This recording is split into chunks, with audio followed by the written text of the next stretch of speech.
Uh, this That was your reaction? I mean, it's a c it was a cacophony of various emotions all trying to express themselves all at Exactly. once, Uh-huh. and, That everything everywhere all at once. Great movie, by the there you way. go. Fantastic movie. That's basically what the internet has become because of this SmackDown. This SmackDown is historic, and we gave it to Birmingham, which is fine. We gave it to Birmingham. Okay. Ah! Birmingham gets a historic SmackDown. All right. That's fine, I think. Oh, man. Go ahead. Sorry, Mike. I'm talking over you. Do the lead. No, now that I think about it, John, you are correct. I Right? was like, this was from Birmingham. I was just like, what a place to pick. You know what? But that's neither here nor there. Hi, Internet, and welcome to the Biconics YouTube channel. Welcome back to another rendition of the Friday Night Faction Review, where me and two other random dudes on the internet that love professional wrestling get together and talk about the smacketh of downs for Mhm. WWE. And we're talking about specifically the history making SmackDown that came from all the way from Birmingham, Alabama, that took place on Friday, February 2nd, 2024. This is gonna go down. We're barely into the first week of February, and things have gone bananas. Can you imagine in 20, 30 years when they do the retrospective on like Cody Rhodes' career or The Rock's career? There's going to be a section that goes one night in Birmingham, Alabama. Everything would change. It's there forever now. Like, oh my gosh, really? Nothing against Alabama, although everyone I've ever met from Alabama hated living in Alabama. I'm not judging you, Alabama, but I'm judging you. Yeah, there's some stuff to be said. I But you're mean, claiming that's for certain. you finally have a positive claim to fame. It only took you well, this isn't really positive, I guess. Sorry, I don't mean to dig a hole in the internet. Uh, No, it's fine. so we were talking before we started. How should we do this? Do we kind of want to talk about obviously what we need to talk about, but there was a lot more that happened than just what we need to talk about. Right. So the way that we're going to go about this is because we want to still cover everything else that was non last 20 minutes of SmackDown And, related. and there was some good stuff. There was some good stuff, and Yeah. outside of the last 20 minutes, there are some stuff that is setting up for, WWE's next PLE, which is Elimination Chamber, coming up in a couple weeks, which we'll talk about in a little bit. We got some debuts, some new Mhm. signings for SmackDown, Yeah. specifically in the women's Yeah. division, which makes me Mhm. super happy to talk Mhm. about. We got another match set for WrestleMania, on the women's side tonight. So we're going to go through all those things at a brisk pace. We're still going to talk about it because Sure. then we're going to get into the meat and potatoes of this whole entire thing, which was the last 20 minutes, which has, if you've been living under a rock for, in the wrestling internet community and somehow have found a way to manage to avoid everything that is happening, we are going to be your tour guide through the wasteland that is currently Yeah. the burning fires of the internet wrestling community right now. I think that's actually a good way to put it. If you're watching this, you already know by now what happened. We're just sort of piecemealing things that we've noticed and seen over the last 48 hours. Which is going to be very interesting to talk about. Good. But Yes. let's just get into it. So I'm not going to give too much detail, but we spend the first like 4 minutes recapping the Rumble, which was We had last week, which was we had crazy. 3 or 4 weird Rumble recaps, none of which really added to anything. It's sort of if Mhm. even if you're a casual and you're just randomly checking in, you kinda already knew what happened. In my opinion, I don't wanna speak for anybody, but it was sort of like this didn't add anything to it. It was just sort of, "Yeah, we know. Get on to the next thing." Like, there's a recap, We saw it last week. yeah, and even those that didn't see it and are checking in, you've heard by now, like, some of this Mhm. stuff, and then we're also leading I don't know, these recaps are getting a little out of hand, but you gotta pay your media people, right? Like, you gotta pay all these people that you hired to make these things. Sorry, I cut you off again. Mikey, go ahead. No, it's okay. The recaps are there for those who don't watch the product on a weekly basis like we do, which I've come to accept. And you got to run down the things that people have missed. Speaking of running things down, we start off SmackDown with an mm, this was Yeah. this was not the worst promo, but this was not a good one because Logan Paul's in the ring and he tries to cut a promo on Kevin Owens and his match against him for the US title at Royal Rumble. I don't know if it was the delivery or what he was saying, but I was just like, this was weird. I did not like this first half of the promo. I thought it was very clunky, and Yeah, Logan what's looked like yeah. he was thinking about what he was saying.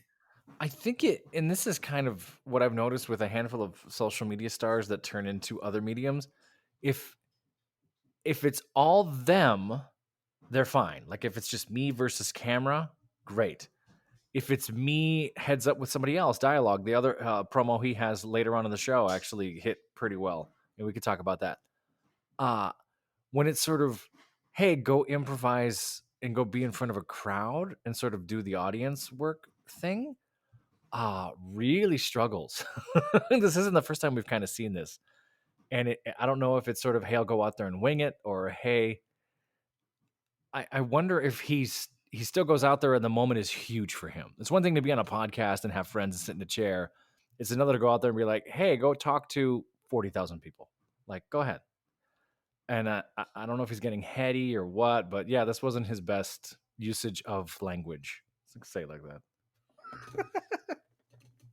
Yeah, this first half was rough, and then the second half saw Kevin Owens interrupt. They go back and forth a little bit.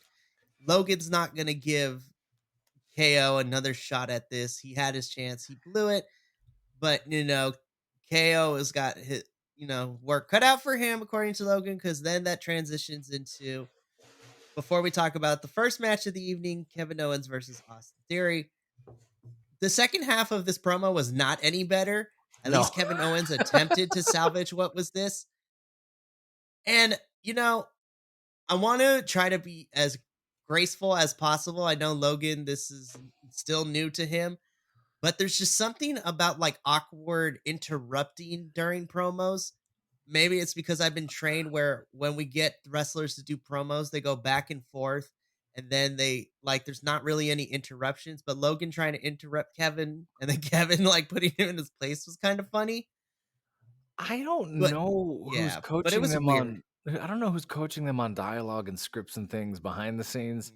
There is another promotion which I watch and review here, which I will not invoke the name of so early on in this one, that does something similar where it's sort of, hey, we have words to say to each other. Well, let me stop you right there. Like no matter what, like trying to cut off. And like that there's a feeling if one of our friends JVL was here, we talk about it in far as the improv world. It feels like you're building momentum, but really you're just staggering the audience when you do that. You're just making it choppy, and you never really say your point.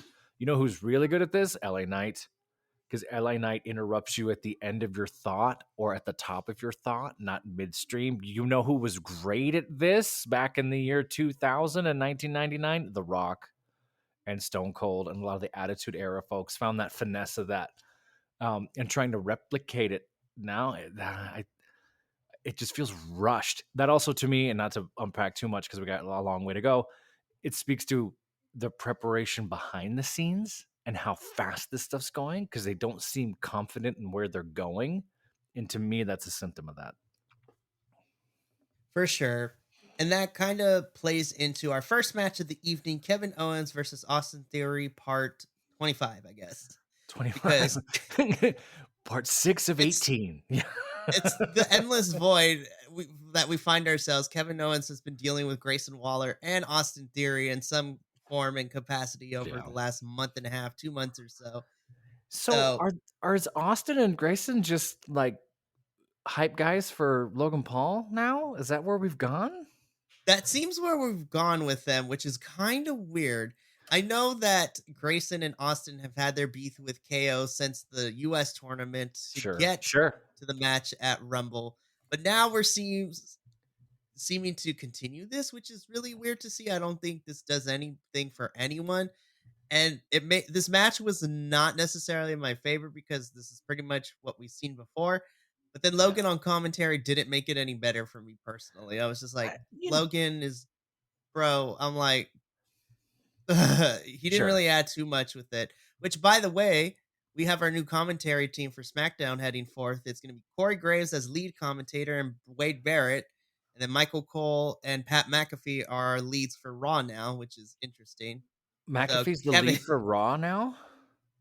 Cole is the lead for Raw, but Pat McAfee and I'm Cole will be sorry. covering Raw. Yeah, Wait, and then McAfee's doing Corey's every yeah, Monday? yep, and then McAfee's Corey doing is the. 5 days worth of podcast, and he's doing Raw every Monday? It seems so.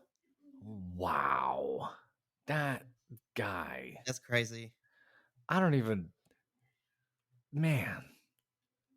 I'm wearing a $4 shirt, and I work at a college where I've had my insurance cut twice in 12 months. I've made a series of decisions. Good job, Pat McAfee. Good job. It's at a moment of like, you know what? I might not like you, but you figured it out. I'm gonna use this thrift store cup to cry into. Please carry on. Keep going. And this is the part where John decided that maybe it was like, and this was the part where John decided the Biconics was not working out. No, Ah, man.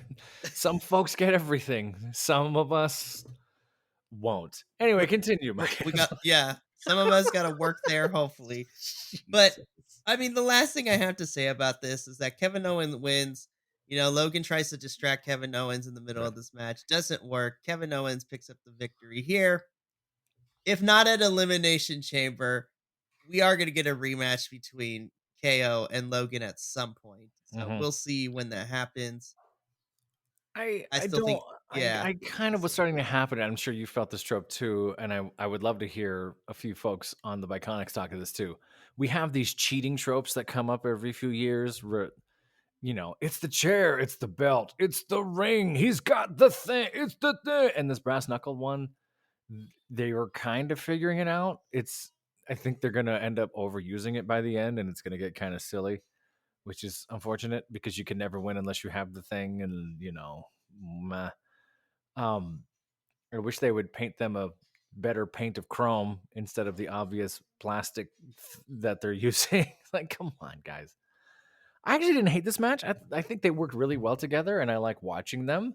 I th- I get the feeling that they know the routine, so they're kind of like, let's do the things we know we're good at.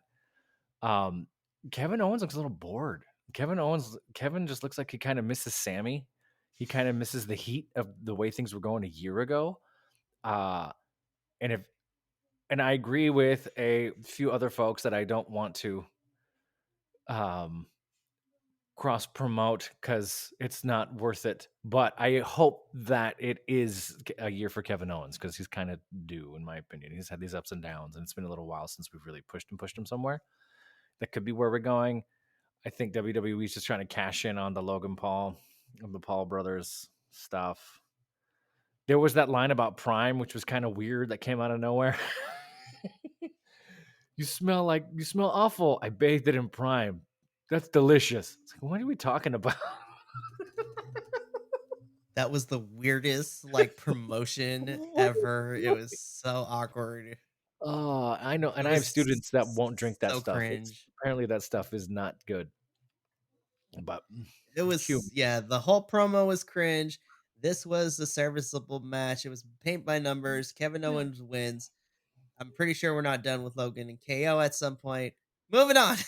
Yeah, yeah, we can keep going. Yeah. Yeah.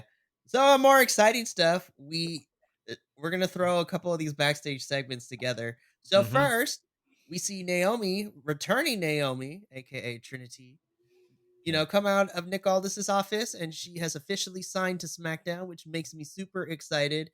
And she's there celebrating with Shotzi and Michin and Bianca, which is awesome. I was like, oh, just these four alone. I'm like, you have me intrigued. And Hmm. then coming out from out of frame is the second women's signing, which for me and Will and those who watch NXT, Tiffany Stratton has officially signed to SmackDown too. She got the call up, and I'm super excited. And we'll talk more about her in her match. But ultimately, this sets up that Tiffany is going to be a menace to the women's division. She's going to be the annoying heel character, which I love because we need different type of heel characters Mhm. since majority of the SmackDown women's roster is lot baby faces. Yeah. And so she It does the high school Mhm. thing. She's like, I'm gonna make a statement, slap Mia in the face, and then Mia wants to fight her. Yeah, like you do. Yeah. Which ultimately sets up Tiffany's debut match later in Mhm. the episode against Yep. Michin. Look, we need more women. We've been saying this for the longest time. The SmackDown women's roster needs to have not necessarily more, but we need to have more, I guess, Well, because right, it's the same 4 or 5 women we see every week. give him some substance, give him something to Mhm. do. And this is a hint of it, sure. I hope it's more to Right. come, right? We actually had more women's segments on this SmackDown than we've had in a while, which is kinda nice. Seriously. Of course, one wasn't really a match, but it turned into a thing, so fine. Mhm. Uh, and this is going way back to something that Austin Creed had said about, the plot lines and development of characters where it's like, not everything needs to be revenge. Not everything needs to be these petty, "Look at me, I'm going for the belt. Look at me, I'm going for more money," which was the whole concept of the New Day. It's like, can't we just be friends and do things as friends? Which has now gone shticky and is now another, uh other promotions and whatnot. So I think this is a hint of substance. I hope it's real. They've let me down before. I guess that's what I'm trying to say. That is very, very fair. I am a little more I'm cautiously optimistic with this. You know, That's cautiously optimistic as well. Like I'm hopeful, but right. I mean, with Trinity coming back after everything that happened to her and Sasha and true. well, now Mercedes, like with that whole Right. debacle, and Hmm. then having her come back and then Tiffany being called up, I think is going to hopefully inject something more for the women's division. And Nick Aldis was pretty busy tonight because then the next Hmm. thing we see from him is, he's having a conversation with Bianca. And I love Bianca. I was just like, she's like, so, when Bailey picks Rio, how are we going to figure out, the championship picture scene for Io? I'm like, oh, Bianca, you poor thing. We know she's going to pick Io, but that's okay. And as Nick is trying to talk to her and explain that they're working on something, which we already know this is in the works, there's going to be a women's elimination chamber match, and the winner will go to face Rhea. That's when Becky's going to win. That I think Becky's winning that, but that's neither here nor there. But as Nick is Yeah. talking to Bianca about this, Logan Paul interrupts, and I actually kind of like this interaction back and forth between Bianca and Logan. And like I was saying earlier, right? Give him something to push against, and he can go heads up beautifully. If it's just sort of here riff, he kind of kills his own momentum. Mhm. But Logan is looking for more challengers for his United States Championship that is not Kevin Owens, and Nick is going to work on that too. So Nick Aldis is busy now. I mean, you borderline invoked the wrath of Montez Ford, but Bianca Belair don't need no help. I don't mind seeing Bianca Belair just crushing Logan Paul with the chair for a while at some point either. That'd be kind of fun. Bianca Belair, United States Champion. Let's go. Oh, how great would that be? Like, come on, but So if it good. makes sense, they're not going to do it. Yeah, come on, that would be Yeah. great. So then, once again, main roster tends to do this thing. We get entrances and then backstage segments. So I'm just going to throw this next backstage segment here. Hmm. We get a little preview of the newly formed Legado del Fantasma, which is Santos Escobar, Roberto Carrillo, Angel Garza, Yeah, and the in the back. recently added in the back of a restaurant, and the I recently know. I was gonna added say, Electra Lopez. I was just like, look, I am happy to see Legado be reformed, sure, with Santos and Electra being there and then bringing on Angel Garza and Humberto Carrillo. sure. But I was just like, I feel that this did not need to be here before the match that we had after this.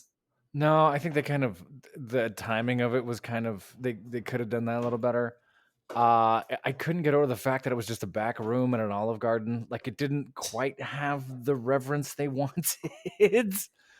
I will say Santos looks great on camera as a bad guy. Like Mm-hmm. dude's gonna have a career outside of this someday if he can keep those acting chops going. I thought this was fun. I agree with you. We kind of didn't need it. It took time away from other stuff, which I'm suspecting might have affected a few things we're about to talk about. Um, Right. I'm very much intrigued, but I do see the paradox that other folks were talking about, where it was sort of like, we need to fight for lucha libre by destroying lucha libre. Like, this doesn't quite make sense. I was like, But what are we talking about? It is what it is. yeah, Which then leads us to this pretty fun fatal four way. yeah. The winners of this will go on to face the winning team from Raw in their fatal four way on Monday to face the Judgment Day for the tag titles at the Elimination Chamber. So this was the fatal four way that saw Pretty Deadly versus British Strong Style, which is now what I'm calling Tyler Bate and Pete Dunne Is that their versus name? L. Like, that's just Wade Barrett said that like 5 times. Like, that's who they are. Like, okay, That was their official name in NXT UK, and that's what I'm going to okay, use it. And that's their name that on the independent scene too as this fantastic. tag I'll team. take it then. That's So great. I wasn't pretty sure that. deadly British, yeah, British strong style versus LWO versus Legado del Fantasma. Again, this was a fun match. Though Yeah, as soon as I saw Pete Dunne start crushing fingers and arms, I was like, oh, they're gonna win for sure. that's the tell. Oh, you're just ripping Yeah. fingers off. That's how we know. I was like, oh, you're gonna win. Uh There was a really yeah. cool. It timed out. It was a little. It timed out just right with that suplex circle they did, where it was just boom, Mhm. boom, boom, boom, like that. Worked out really, really well. So good. Um, I love seeing that dude get launched from the rope. Like, he just sells that beautifully every single time, and every single time there's that moment of he's gonna die. Oh, he's fine. He's okay. Um, he's fine. Oh, he's okay, great. And still, people try to chop that down. It's like, yeah, it wasn't as good as you do it. Like, come on. Like, what are you running your mouth about? Pick something else to worry about. Um, I'm sure that Andrew, who's here at Biconics, is happy to see tag team wrestling kind of get into the limelight a little more over at WWE, which is good. I hope they do something with this. I thought this was a lot of fun, and they all seem to work really well together, which Right? and when you have I've talked about this too. That's sort of my knock on these fatal four ways or big trios matches or whatever, because it's like it's 18 people, none of them know what to do. Like, they were really what's the word? I'm trying to think of a fancy word. Copacetic's not right. That's what you do when you live with someone for too long. What's the word where you ah synergy? I don't know. Like, they just did it really well. Yeah, there's a synergy, there's a Syn- synergist energy kind of thing. Synergist. Like Oh, that's a good word. this they're all Synergist. synergistic to each other. We'll just make a word up. They work very well together. All the cogs are in the right place, and Sure. it's just good. It's good. The other thing I really enjoyed about this match is I love the brawl that Zelina had with Elektra Lopez outside Uh-huh. after the Meteora, which was nice to watch Mhm. too. And Sure. we're getting secondary storylines, so LWO versus Legato is going to be very, very fun. In the end, British Strong Style pick up the victory, so they're going to be our SmackDown representatives, and they're going to face whoever wins the Fatal Four Way on Raw to see who goes to Elimination Chamber in Australia to face the Judgment Day for the titles, which Ooh. is nice to see that, now we're past Rumble and the titles that were defended there. It seems that Elimination Chamber is going to focus on the ones that we didn't get at Rumble. So hopefully we get an IC title match at Perth as well. Yeah, I think I'm hoping that Elimination Chamber is the palate cleanser we need. We'll see if that's true. Which we should, yeah. So again, that's the running theme for this. We shall see. Time will tell. Like those are the two Time key will phrases that tell. popped up a lot this episode. And we've been saying that a lot for 2 years. Anyway. So next, we cut backstage and we see Io and the Kabuki Warriors, and they're talking to each other. And then Io basically states that tonight Bailey is done. They all laugh, they get their titles, and they leave.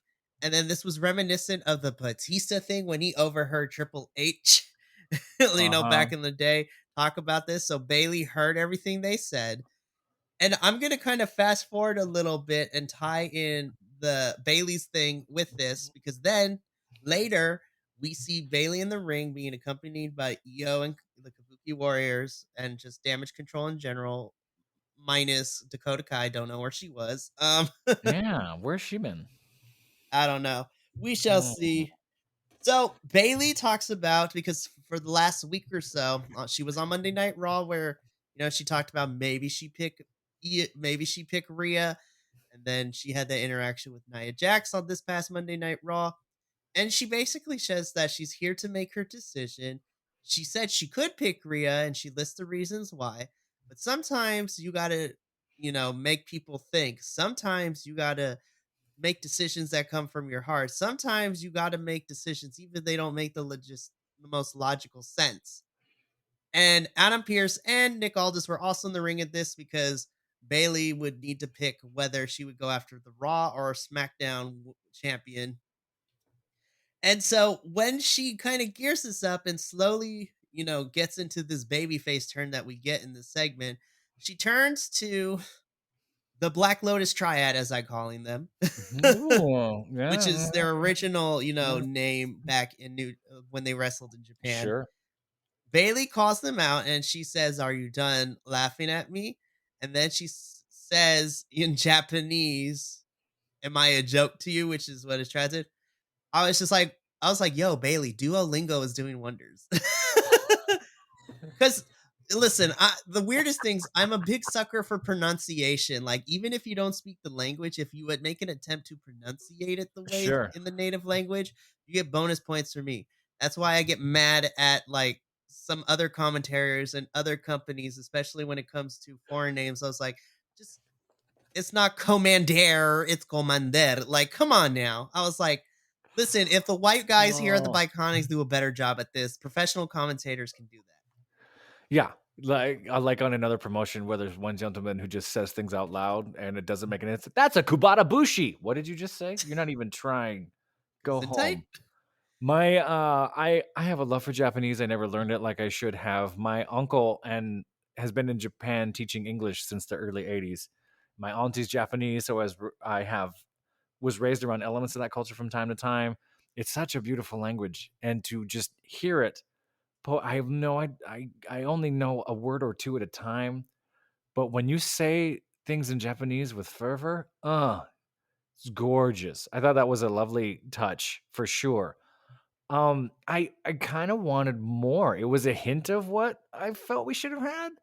I wanted to see a full Kill Bill Tarantino. Like, if this is a turn, this is a turn. Like, if this is the bride at the church, if you film nerds out there know what I'm saying.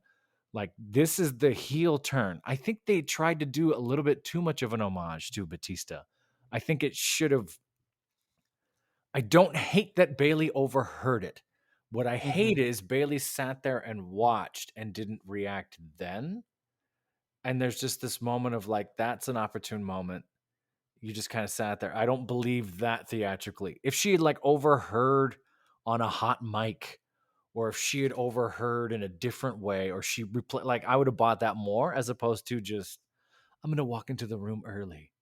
I heard you. Well, if they should I kind of if they did the shot similar like what they did with Batista and Triple H, where the cameraman is on the outside in the hallway and Bailey happens to be walking up and then she overhears them saying it and then they go off camera, then kind of do that crossing the arms thing. It's just like Mhm. I still like that backstage segment, but it would have been a more powerful shot if you had the camera pointing into the room instead of pointing out to the hallway. See, just little cinematic things like that could tighten up a whole spot. I love that commentary kind of sold like Bailey knew what was going to happen when Bailey has the pipe and then goes totally Yeah, ape on she ends everybody. up beating up Mm. everybody. So yeah, I think they could have done heightened this a little bit. I'm happy for Bailey. You know, we've been saying for a while the damage control is kind of like, where are we going? What are we doing? I they could have pulled the trigger on this a little A little sooner. sooner. I'm wondering if the injury to Dakota Kai. I wonder if there was a few other things going on that we don't know for sure. Um, but I'm intrigued. I hope we lose Kabuki Warriors though, because I'm kind of there's a part of me that always goes ugh every time I hear that. But yeah, I know it's a little weird, but we end the segment with Bailey, calling her shot. It's going to be her versus Io at WrestleMania for no, the WWE Women's Championship. which I think is going to be a fantastic match. Well, then EO leaves the door open here too for like, I like my friend, I didn't hit my friend, right? So now I wonder Right. if we're gonna get this face turn, and it's gonna be this sort of Kabuki Warrior versus those two thing, and we're gonna split Damage Control down the middle. I don't Hmm. know. But there was a hint of Io Sky didn't want to do this and still felt for her friend. Io didn't go full heel, and that kind of leaves the door open. Well, I don't know. We'll see. I don't know. And I think we have a good chunk of time because now that it was made official Bailey versus Io, we have pretty much all of February and March to build up the Yeah, story. So we have about 8 weeks. sure. I'm excited. And I'm just happy for Bailey because this will be her first singles match at WrestleMania ever in her career, which is saying Sure. something because she's been here for a while. Yeah, absolutely. Yeah. I mean, they're already calling her future Hall of Famer. Like she's Oh, in. Yeah. absolutely. So I mean, she's due for some of this stuff. Exactly. Then we get the second recap of the evening, which is recapping everything that happened with Cody winning the Rumble and then the promo he and Seth had on Monday Night Raw. I like the promo that Seth said, comparing, certain wrestlers to certain titles and basically telling Cody, you want to fight me because what do you want to do? You want to be the Hulk Hogan champion or do you want to be the Dusty Rhodes champion, which is what Seth was alluding to his belt as the work rate championship, the workhorse championship, Sure.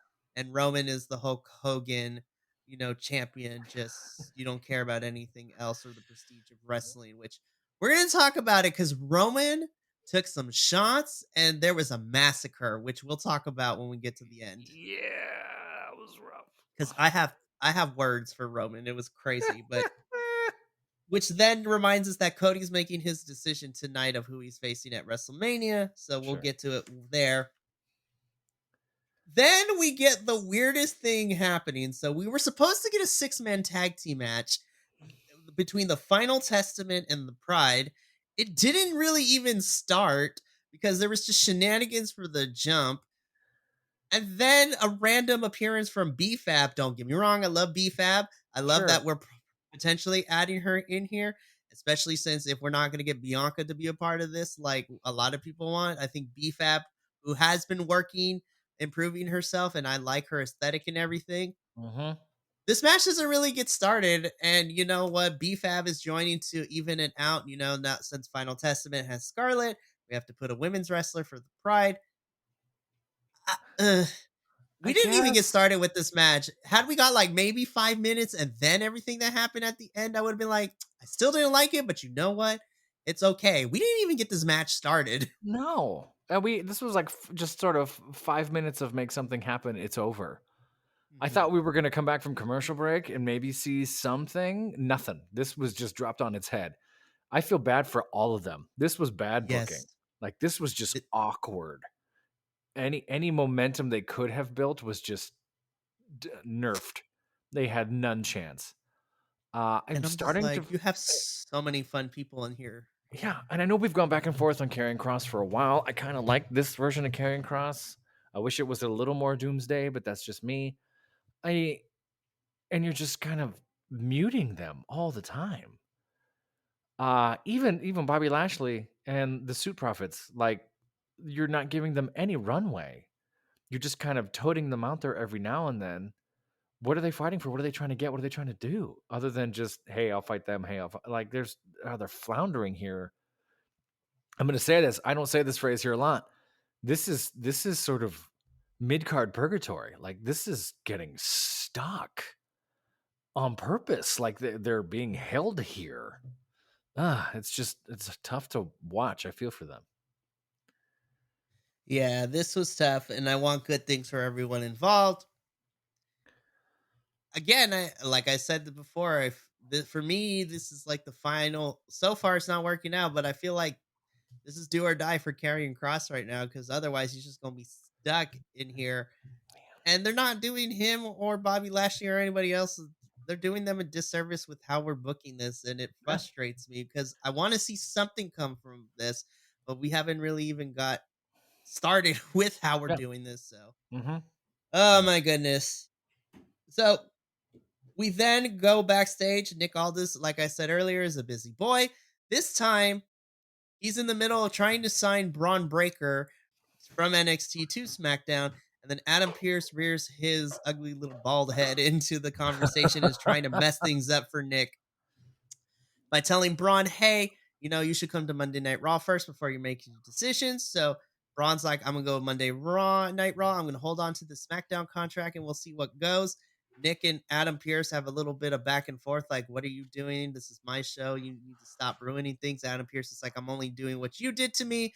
And then enter for probably the biggest pop of the night outside of Roman. Miss Jade Cargill comes in, and we can hear the audience explode Mhm. from the arena with Jade.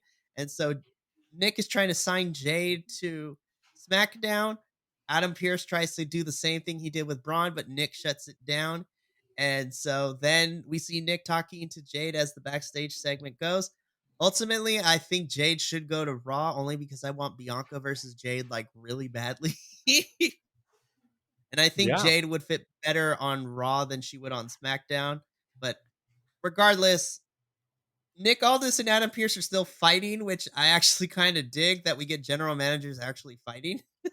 Well, this promo was arguably the best one of the night, at least for Hmm. me, because theatrically this made sense. There was acting, there was a through line, there was I'm invested in this. It's me versus you versus them versus that. They all had things they wanted. This is a promo that worked. Uh for those of you in the internet land, Braun Breaker is a controversial character in our group chat. We've talked about him quite a bit, lots of things. And I don't know enough about him to have an opinion really one way or another, other than his family and all that.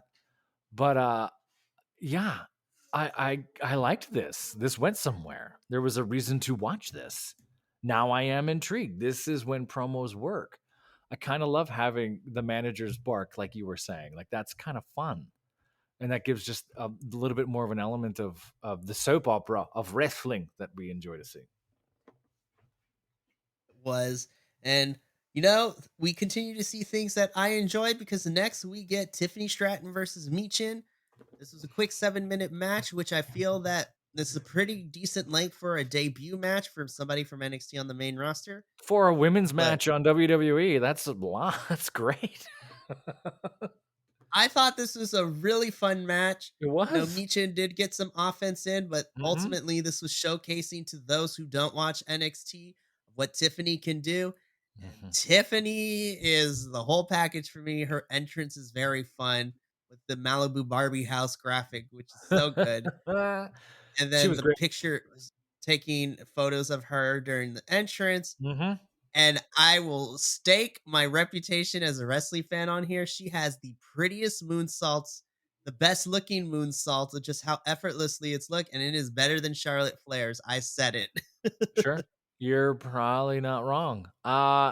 She did it was so She overshot beautiful. a little bit. I was gonna say she was so beautiful she missed, and it was still perfect. You know what I mean? It was still, and she got up like, oh, like she felt it in her ribs and her stomach. But it was, I thought it was great, and I don't want to give the women less time, but as far as on our podcast, what we're talking about, but we'll just talk about for 30 minutes how great this was. This was fun. This was great. Made Minchin Mia, words, names, made her look great. And the last few times we've seen her in the ring, she looked kind of rusty, had some miscues and whatnot. The two of them worked beautifully. I thought this was a lot of fun. Commentary was on top of it. Yeah, this was a good 10-minute, 15-minute stretch of like, oh, I'm interested. And it made me really happy. And what was interesting, Oh, and this absolutely. right in the top of this, it was like, and now it's time for the final match of the night. And I was like, we got 30, 40 minutes left. What do you mean this is the last match of the night? And that was my cue to be like, It's we're about to gonna go get down. a 15-minute entrance from someone, aren't we? Oh, Yeah. someone's here to walk for a while. Yeah. Okay. So Tiffany picks up the win in her debut match. I'm excited to see more of her on SmackDown. We get the bumpers for, SmackDown next week, which is also going to be entertaining. All right. Now that we have gone through everything else on SmackDown, now we need to mentally, physically, emotionally, spiritually, and just all around prepare ourselves for what we're about to talk to next because this is the hottest topic that is happening right now in the wrestling world, and Well, it yeah, is bananas. one of them, One of but them, I this is the should one we're say. talking about right now. This is the most prevalent to the SmackDown crew because This this is true. happened on SmackDown. So Mhm. we get a 15-minute entrance from your tribal chief Roman Reigns. So during Yep, this entrance, I literally these are the things I did. I made a sandwich. I checked a few emails. sure. I drew a stick figure picture. Like there were so many things that I ended up doing in that 15 minutes. By the time I was done with all of them, he barely got into the ring. I was like, Are you "What doing is?" the I'm prisoner like, thing? So there's a tally for every minute of your life that's gone, "Yes." and there's just tallies everywhere. Like Maxine Waters, it is 15 minutes of my time that I'm never giving back. Oh, so good. So, Man. we're going to break this segment into two halves because I have Okay. thoughts and feelings for different reasons of the two halves of this. So, first, Sure. we get Roman in the ring, who's, Right. with the bloodline and with Paul Heyman. And Roman cuts this promo basic. Okay, so like the internet wrestling community uses the term buried like very loosely and it's Sure. overused. But Lord have mercy, I don't care if this is part of Roman's character.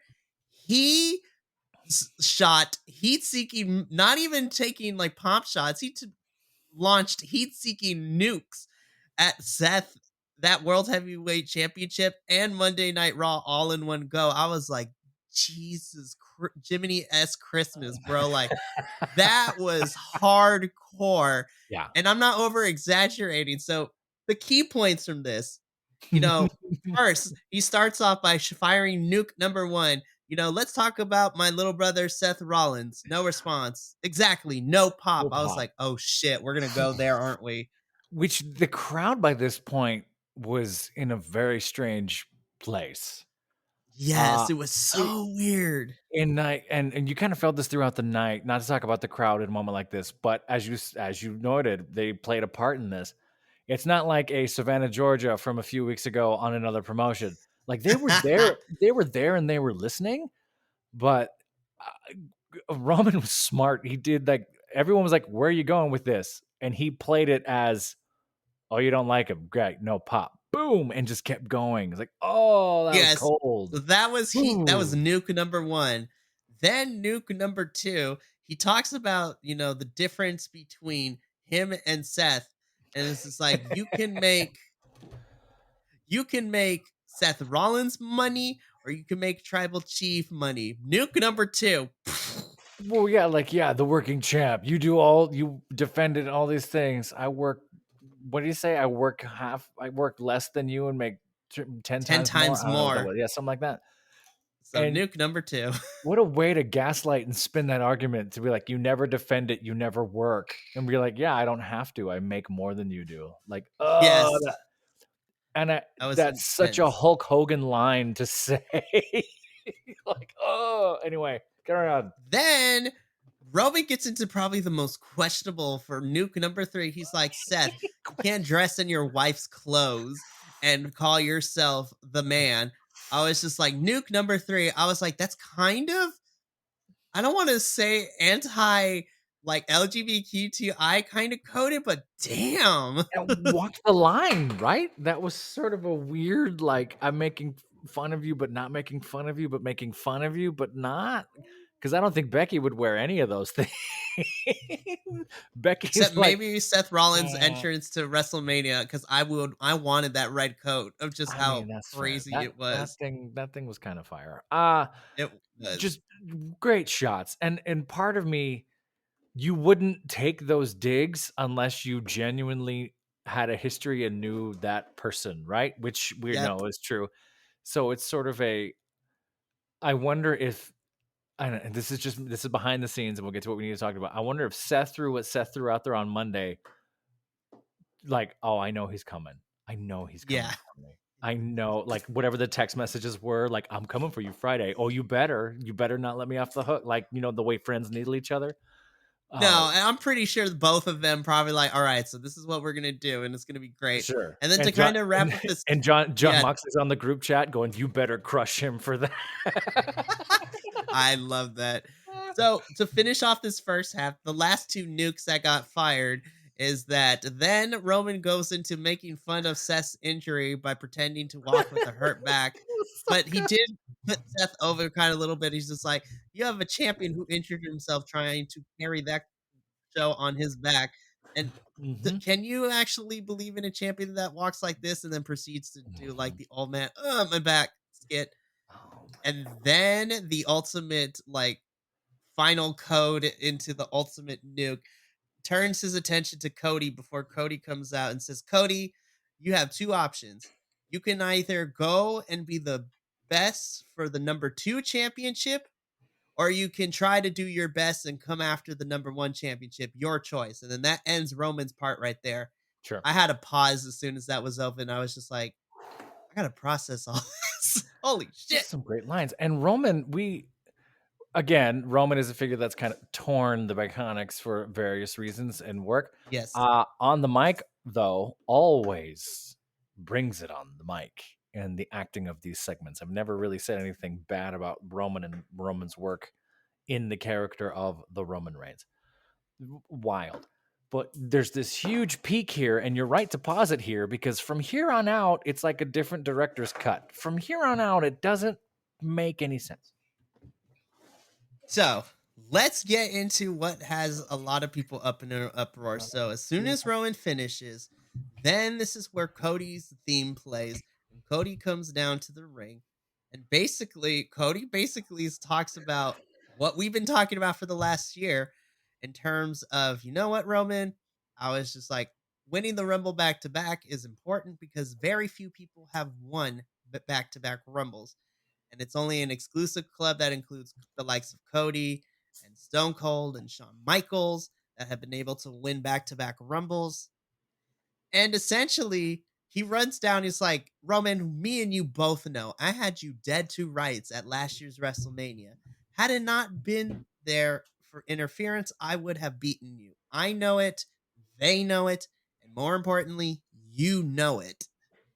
I am the closest that anyone has ever gotten to actually beating you, which is kind of true. Cody's the only one who has legit within the last year been a actual pain in the side for Roman, because he's the only one that legit was came close to beating him. Mhm. Everyone else came nowhere near beating Roman. Sure. Cody's the only one. So at this point, I was like, okay, so this is where Cody's gonna say he's gonna fight Roman at, WrestleMania. Cool.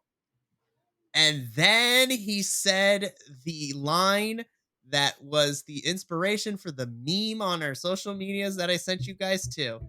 It's like, I am coming after you, Roman, just not at WrestleMania. And that picture that I sent to everybody was me in that moment. I was just like, what? And I paused at this because I had to process it once again. I'm like, what? What's awful is this was the two trains on the same track thing, right? This was the slow-mo car crash. And everyone's heart kind of had the same drop. And you could hear a collective, oh no, throughout the entire United States, except for Birmingham, who was full mark and very excited about what that meant. So I guess the electricity in the arena was different than the collective sad sack of the United States in that moment. Ugh. So then, once I gathered up my mental strength to persevere Were you and fit, and shaking before you hit unpause on the thing? I was just like, you know what? I could just turn it off right now and just read what happened later. But I was like, no, I'm gonna be like Cody Rhodes. I need to finish this story and see where No. this is going to go. Yeah. Now, whether or not that was the smartest choice, I'm still debating that right now. But Fair. I hit play, and then this is where Cody goes into, this is the third act structure of this whole segment. Cody says, Roman, I have talked to a bunch of people, I've taken counsel with a bunch of people. But specifically, I've talked to one individual who knows you better than you know yourself. And then cue if you smell. The Rock comes out. Birmingham, Alabama lost their collective shit, so to speak.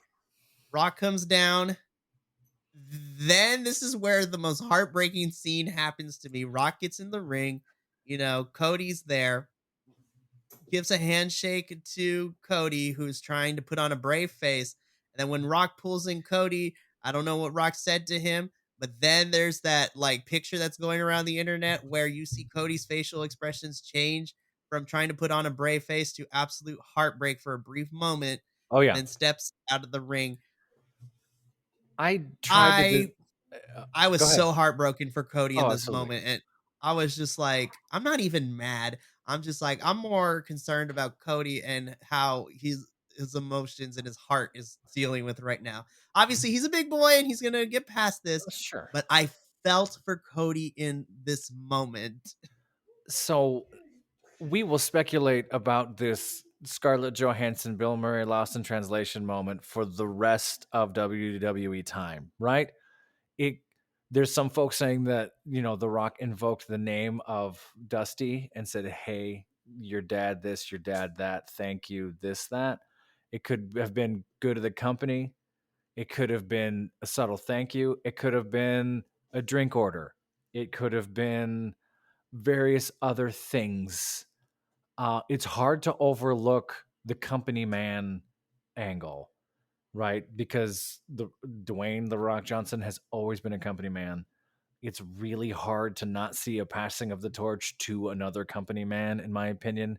Like you are now holding us up for the next few generations. We're sort of doing that delayed gratification of you will get yours, you are on your path, just not right now, again and again and again. I I hate it for a lot of reasons, but the thing I always go back to is the legendary story, which now it's kind of urban legend. We don't know if this happened or not, of Triple H talking to Cody right after that signing, coming over from the other promotion and saying, "Hey, what about your dad's hard time storyline?" And now we're kind of in it by default, whether we've made those choices. I don't know if we're just going to rag on this guy for a greater payoff down the line. Okay, I guess. But if you don't pet your dog every now and then, it's hard to keep him under the porch, to use a phrase from Birmingham. I mean, it's you know what I mean. So the and it's hard again, and I'm sure we're going to talk about this in a second. It's hard not to see that we're doing this to get positive spin, to get away from all the garbage that's going on and has been released over the last 10 days, and the hurt over the last few years of what the hell's going on behind the curtain. And now it's right on surface because it's such a transparent band-aid. Like, I see right through this. And I'll say this last thing and then go for it, Mikey. You can put on whatever spicy chorizo hat you want. In the sense that I kind of what makes this hurt even more is I love the idea of seeing the two of them. I love seeing Roman versus The Rock. I've been calling for that for 2 years here. Like, bring me the tribe, get the cousins out, let's go. But to get it like this is disheartening. And I don't know. This is now on The Rock. The Rock has to carry the burden and the energy of this. Um, ugh.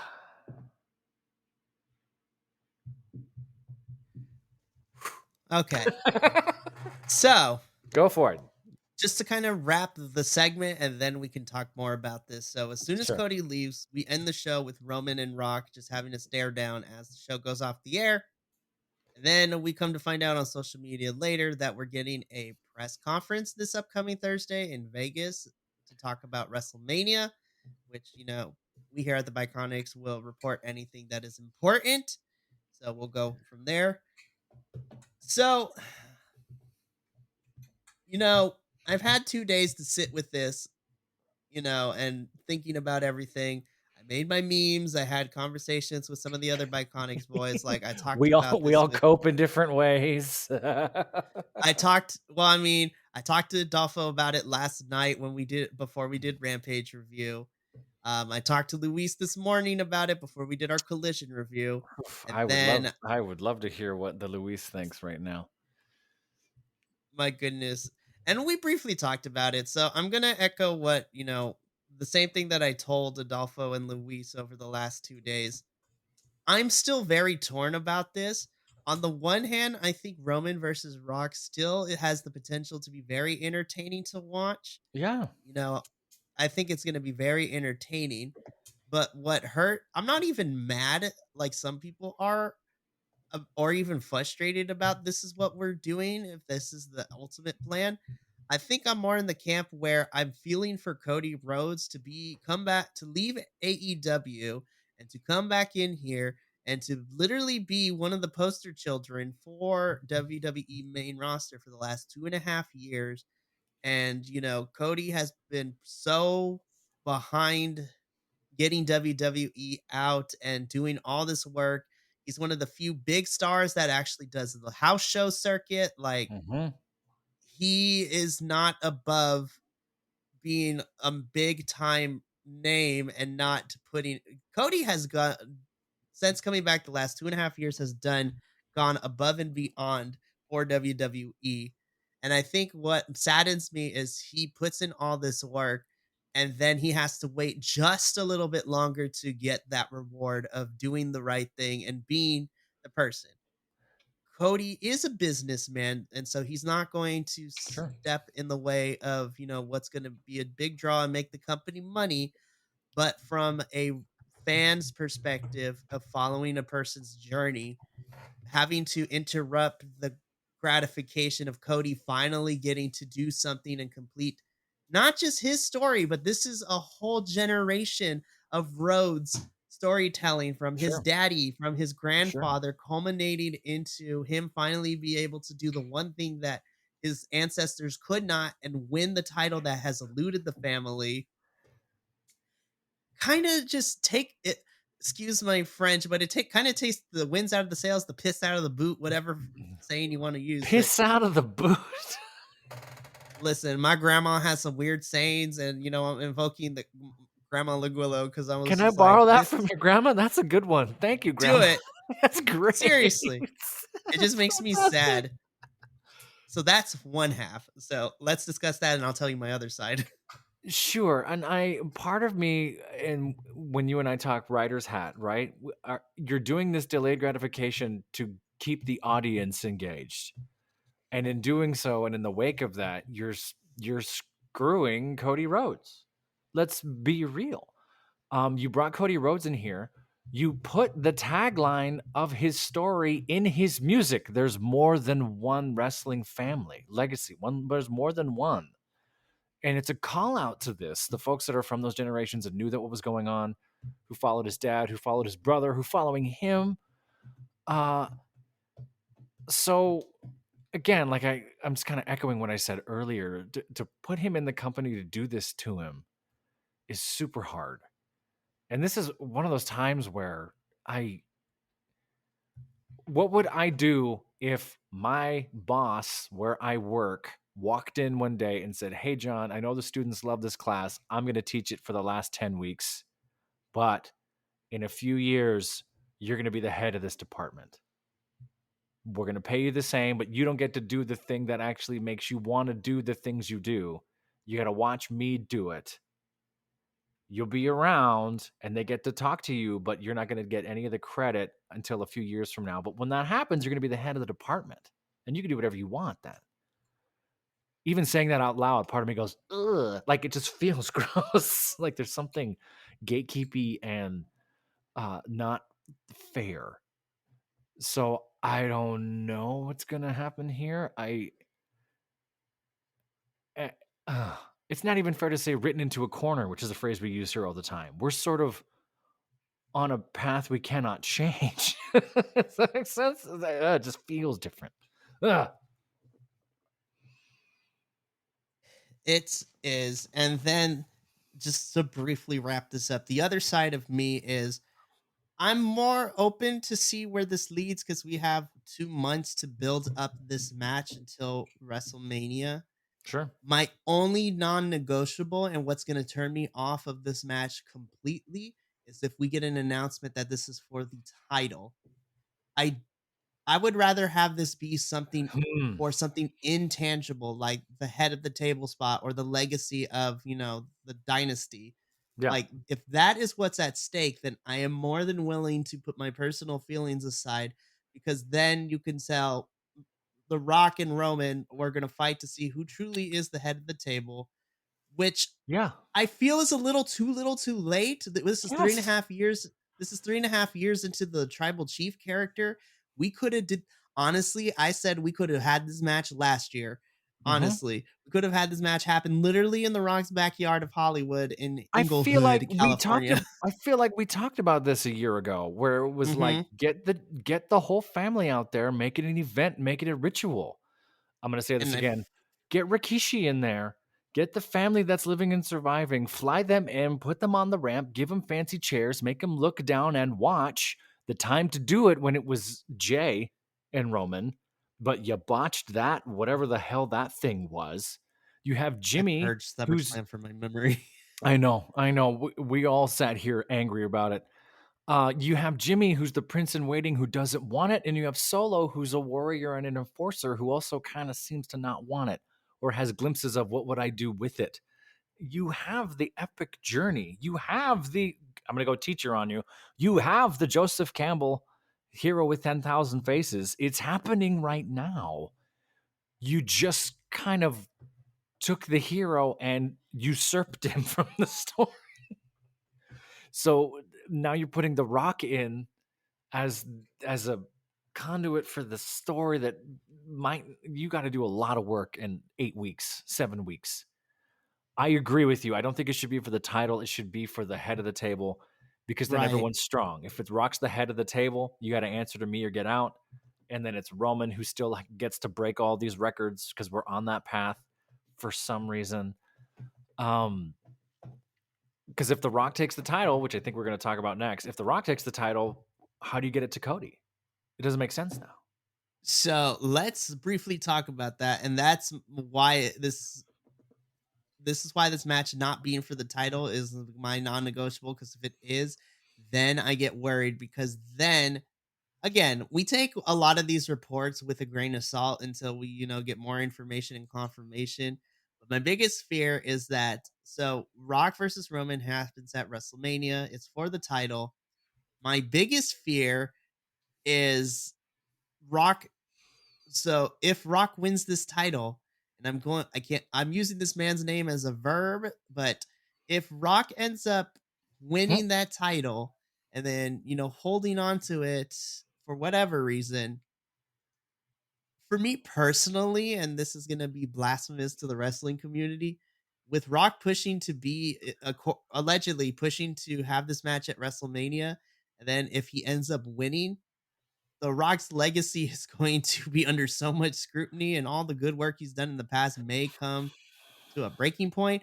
More importantly, R- the Rock will end up Hmm. hogging himself through a title reign like he did back in the olden days of Ooh. wrestling and what he did in TNA at wrestling too. Him and Eric Ooh. Bischoff like almost destroyed at TNA wrestling because they booked themselves to consistently win against, your TNA staples. And I'm not saying that Rock would end up doing that, but having him Hmm. have that title is a very dangerous line to walk.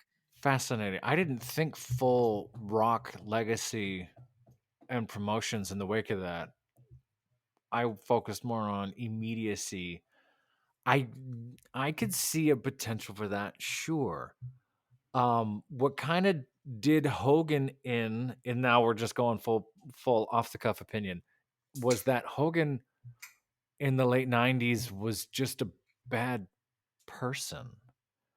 Let's say that we know this now, the way Hogan treated folks and buried folks and talent and uh The Rock, you hope, is a good person. Although, let's be fair, those charities to send folks to the fires in Hawaii didn't really work out. Now they're dead at The Rock. So you hope The Rock's a better person than that. Uh, if this is The Rock coming in to save what is a sinking ship, it doesn't feel like the ship is sinking. It just feels like those people are sinking. So is there something we don't know? If the cancer that is the Vince McMahon scandal is so widespread that the more we learn leading up to WrestleMania, we need a Rock and Roman to distract us from what's about to happen? Because not to bring in that story, because this has nothing to do with it, but at the same time, it has everything to do with it. If all these folks are just going to start getting implicated and crushed, we need to be going somewhere. We've already phased out the Brock Lesnar. He's kind of a name that shall not be named anymore. You know, there's more, and we're just waiting to see what that is. So, does The Rock's legacy turn into, oh, yeah, the guy who came out of retirement to save WWE during the scandal? Ooh, that's a scar I don't think you want. That's a title that I don't think you want. Ugh. Oh man. Yeah. I can I can deal with Ooh.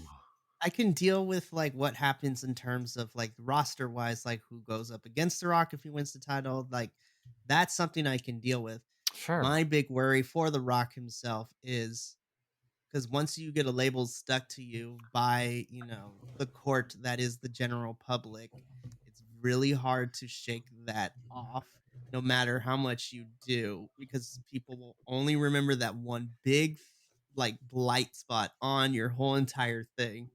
But again, I'm just stating Yeah. speculation and opinion. There's no objectual fact to my reasoning, but I'm Well, just what thinking of like years, like what, like, I mean, a lot of the Biconics boys here are parents, so, like, having that conversation, sure. should your child get invested in wrestling, and then telling them all these years later is like, "Dad, do you Mom, Dad, do you remember, The Rock at this time?" And it's like, "Yeah, let me tell you about it." How that story is going to be told is gonna be nuts. I remember when Rocky's dad came to save him. You see, here's what happened. He was a young Rocky Maivia. Nobody liked him, but we watched him anyway. Um, I this is where it gets really complicated and sticky. And you better nail this, or you could set your company back a few years worth of fans. Uh, and looking full meta, looking at all the promotions. If I were the top two promotions right now, and please don't get mad at me, Mikey, you know what I mean. If this was WWE and AEW, everybody knows the blood's in the water. All these other promotions are watching this very, very carefully.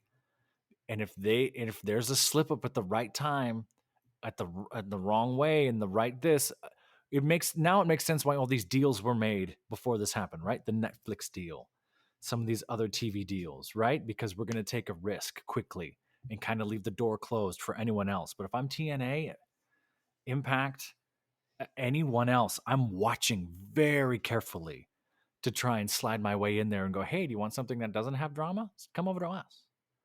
Hey, do you want a promotion that everyone's saying we do take care of our people and kind of a breath of fresh air from all this? Hey, come see us. Whew. Well, not just the outside companies too, like, I'll even throw in-house too because Sure. WWE has the 3 rosters, but it's completely 2 different atmospheres. I'm not even imagining, like, TNA, AEW, like, even the smaller promotions like MLW and all those guys. I'm also thinking about in-house too, like, Sure. I'm looking at Shawn Michaels and the NXT roster, looking at what's happening on main roster, what's going on there, and especially Shawn Michaels, be like, Uh-huh.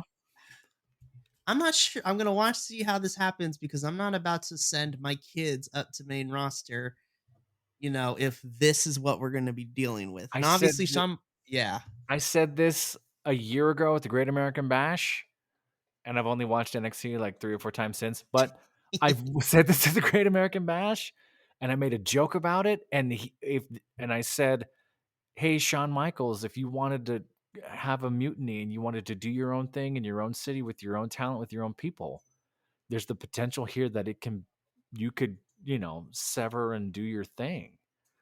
And now, ooh, think about that a year later. Like, hey, of course you're never gonna do that. You just called up talent from NXT, fine. But you gotta wonder if But there's it's whispers of like, hey, if they're it's kind of if what that's they're if doing that's what it's now. gonna Yeah. be, then can we just do it here on our own? Well, it's just Cool. yeah, it's kind of what NXT is kind of been doing for the last year. Maybe not to that extent of completely breaking off, but like NXT, their roster and how they produce their shows is completely different than main roster. And then on top of that too, they have their own they have their own pay-per-views Yeah. and they're traveling around with those pay-per-views. And if I'm in NXT, why would I go up there and absorb all that heartache if not for money? And why would I go over to AEW, who's got its own huge issues right now, Mhm. when I could just kind of stay here in my own backyard in one city year round and kind of own a house and live this and do it as a 9 to 5 and do the house show stuff when I want? Whew. Yeah. You There's a know, lot of things. and I don't mean to go full tangent. The implications of The Rock coming back versus Roman Reigns, title or no title, what we've done to Cody, what we're doing, all of that just kind of exploded. And In it, Birmingham, yeah. Alabama. Birmingham is the site of where this all took a 90-degree turn. And we will, and It was the origin point. I said it at the top where I'm 20, 30 years from now. It's going to be February 2nd, Birmingham, Alabama. Cody walks down the ramp. Like, that's, It's gonna be in that's the what it's going to documentaries. It's be. gonna be nuts. We Ah, have 8 weeks of we have 8 weeks to see how this develops. So last thing we have to do after everything we discuss, we still gotta rate this episode. oh my God. You're right. I don't even know if we What do could. we say? So Oh, okay, there's gonna have to be asterisks and stipulations to this. Okay, so let me see. So are we empanada scale? We're empanada scale here, right? Kilometers versus yeah. empanada versus Well, minis versus. Minnie's not here, so we're gonna do the empanada scale this Okay, so week. empanada scale. Okay, so if we're talking about pure drama, like pure madness, like now I have to watch because it hurts. I mean, we're now in 8, 9, 10 territory. If I'm just looking at the wrestling and the performances of the night, I'm kind of still in 7, 8, 9 territory, right? Like we liked the matches. The matches were solid. The promos, we had some clunky ones, sure. I had some questionable things, sure. We were in the back of an Olive Garden for one, fine. It might have been better than an Olive Garden. That might have been, a Red Robin. They just have a wine cellar. I just said Red Robin was better than Olive Garden. Please don't hate me. I I think the promos are solid. I mean, even though this was a mess in various ways, it's still in that 8 or 9 empanada place, which is so weird because part of me wants to say 1 out of 10, you ruined it. But I've reserved 1, 2, 3s for folks getting hurt or horrible botches or mistakes or carelessness. But even then, if 4, 5, 6 doesn't feel right, and the fact that we're talking about it overtime on this podcast, something's right, but is it right that we have weird stuff to talk about? I don't know. So I'm kind of in that 8 or 9 place. Am I wrong? No, because I'm pretty much in a no, because I kind of agree with you. As a standalone episode of SmackDown, like this was 8 or 9 overall, Yeah. and just literally, I wasn't expecting them to like. We're barely into the first week of February. We just got through just first month of 2024, and we just slingshotted Mm-hmm.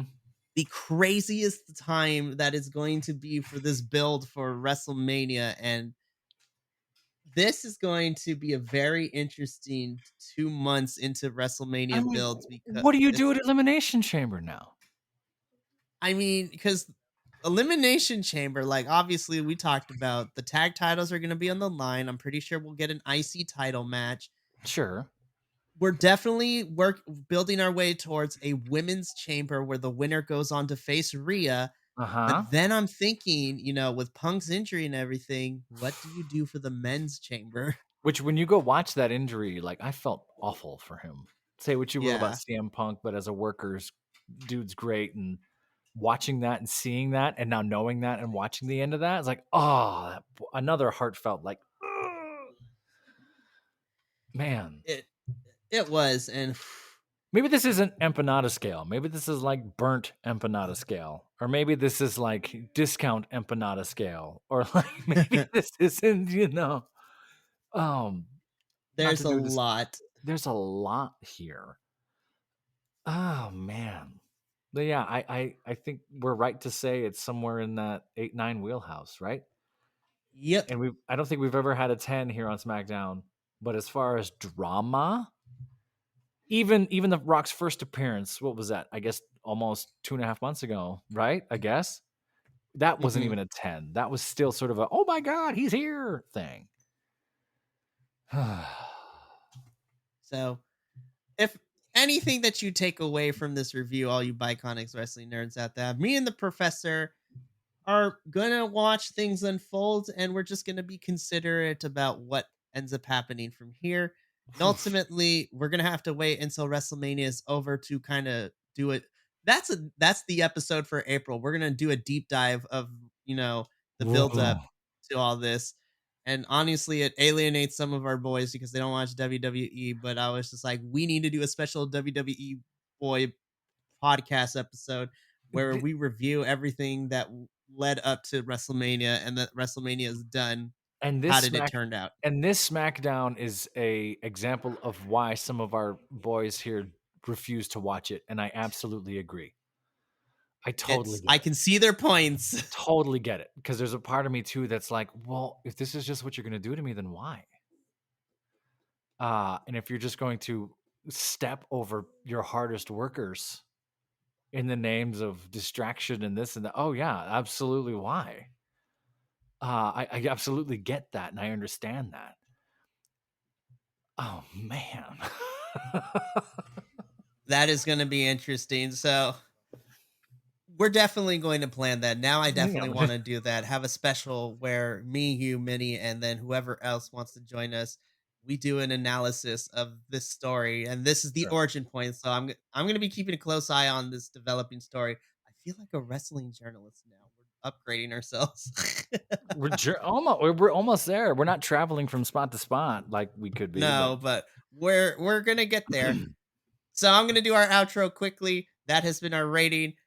Obviously, this was a big SmackDown to talk about, and it's only gonna get crazier from here. I get a gut feeling it's gonna get nuts from here. So if you enjoyed this, check out all the other reviews we have here on the YouTube channel. Follow us all over the social medias at BC WrestlePod for out of context clips, notifications on when the reviews go live. Also, check out our memes that we're slowly starting to get into too, because we're 9 guys. We have a lot of weird senses of humor, which is great. from the makers of Five Guys, Nine Guys. Just Ja nine guys. and hopefully this week, the premiere of Chat GPT wrestling promos, so keep an eye out for that in Yes, the video show I'm section. super excited We're about that. hopeful. That's gonna I'm be such hopeful. a fun bit. It's hopeful it's gonna be a good bit. And then, if you can't commit to watch our beautiful faces for the reviews, you can now take us on the go on your favorite podcasting network, because now audio versions of all the reviews are available for you as well, which is a good thing. Hey! Who did the So, overtime to make that happen? me. Me. I'm just kidding. Me. Uh, well, it makes it easier because when you know what, I'll tell Professor off camera the Off camera, process to we get they don't it's they easy. don't need to know the pain and heartache it is to do what we do. So make sure, and we also have a Patreon if you want to see the not available on YouTube videos like our watch alongs.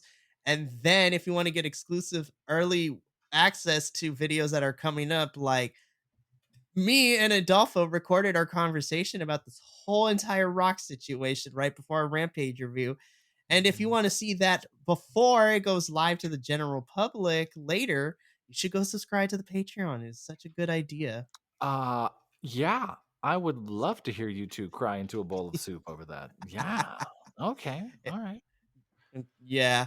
But for myself, the professor, Minnie, who is going to be rejoining us next week, hopefully. Hey. And the rest of the Biconics boys, remember, take care of yourself, love one another, and as always, stay Biconic, all the guys, gals, non-binary pals, he, she, theys, and gays of the internet. We'll see you for the next Friday Night Faction review, but until then, ta-ta for now. Thank you so much for tuning in to another Vibe Tribe production. What's gonna happen next time? Well, you're gonna have to tune in to find out. But until then, remember, take care of yourself, love one another, and as always, make sure that you keep the good times rolling. Thank you for being here, and we'll see you next time.